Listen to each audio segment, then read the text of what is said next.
తిరుపతిలో మాజీ మంత్రి రోజా కూటమి ప్రభుత్వంపై ఓ రేంజ్లో విరుచుకుపడ్డారు. ఉగాది పండుగ రోజునే ప్రభుత్వ నాయకుల తీరుపై సీరియస్ ప్రశ్నలు లేవనెత్తారు. పండగ రోజు ప్రజల మధ్య ఉండాల్సిన నేతలు ఎక్కడున్నారంటూ నిలదీశారు.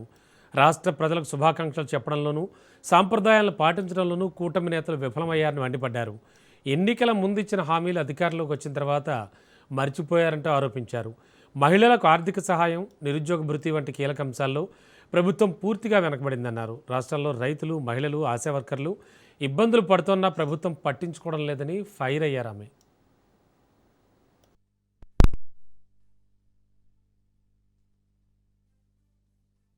కూటమి ప్రభుత్వంలో రైతులు ఆత్మహత్యలు చేసుకుంటున్నారు, అఫీషియల్స్ ఆత్మహత్యలు చేసుకుంటున్నారు, నిరుద్యోగులు ఆత్మహత్యలు చేసుకుంటున్నారు. ఎంత సిగ్గుచేటో ఒకసారి ఆలోచించండి. ఇవన్నీ రాష్ట్రంలో ఉంటే అవి ఏవి ఈయన కళ్ళకు కనపడినట్టు ప్రజలంతా సంతోషంగా ఉన్న నవ్వుతున్నారు. నవ్వాడన్న కారణంతో కొమ్మినేని గారి మీద కేసు పెట్టి కోర్టు దగ్గర చీవాట్లు తిన్న పెద్ద మనిషి చంద్రబాబు నాయుడు. ఇంకా అబద్ధాలు చెప్పుకుంటూ పోతే ఇక ఈయనకి ఎవరు కూడా గౌరవం ఇచ్చే పరిస్థితి కూడా లేదు.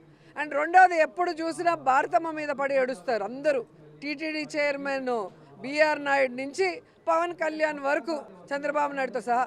మరి తెలుగు వాళ్ళ నూతన సంవత్సరానికి చంద్రబాబు నాయుడు భార్య ఎక్కడికి వెళ్ళింది? హెరిటేజ్లో కూర్చొని పాలు వెతుక్కుంటున్నారా? ఎందుకు ఉగాది వేడుకల్లో పాల్గొనలేదు? మా వదిన భారతమ్మ ఎంత లక్షణంగా ఉగాది పండుగ జరిపి ఈ రాష్ట్ర ప్రజలందరికీ కూడా విషెస్ చెప్పారు.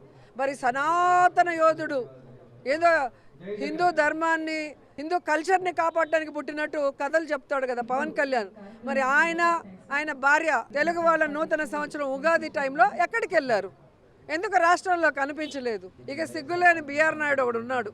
అసలు తిరుమల మీద చిన్న పోస్ట్ దొరికినా కూడా అది వాళ్ళ పూర్వజన్మ సుకృతంగా భావిస్తారు. చైర్మన్ పదవి అయినా నాకేం పని లేదా, నాకేం ఇది అన్నం పెడుతుందా, నాకు హైదరాబాద్లో ఇన్ని బిజినెస్లు ఉన్నాయి, అన్నీ ఉన్నాయి, మరి రాజీనామా చేయి, నేను ఎవడు కంటిన్యూ అవ్వమన్నాడు? ఒక టీటీడీ చైర్మన్ కొండ మీద నించొని పంచాంగ శ్రవణం ఏర్పాటు చేసి భార్యా సమేతంగా ఈ రాష్ట్ర ప్రజలకి శుభాకాంక్షలు చెప్పాల్సిన అవసరం ఉంది కదా. మరి ఎక్కడ గాడిదలు కాస్తున్నారు, ఎక్కడ తిరుగుతున్నారో నేను అడుగుతున్నాను. ఎంతసేపు జగన్ గారు, భారతమ్మ లేదా వైఎస్ఆర్ కాంగ్రెస్ పార్టీ మీద అబద్ధాలు చెప్పడానికి, నిందలు వేయడానికి, దుమ్మెత్తిపోయడానికి వీళ్ళకి టైం ఉంటుంది. కానీ మంచి చేయడానికో, మంచి రోజు భార్యా సమేతంగా ప్రజలకి శుభాకాంక్షలు తప్పడానికో వీళ్ళకి టైం ఉండదు. ఇవన్నీ కూడా ప్రజలు గమనించాలి.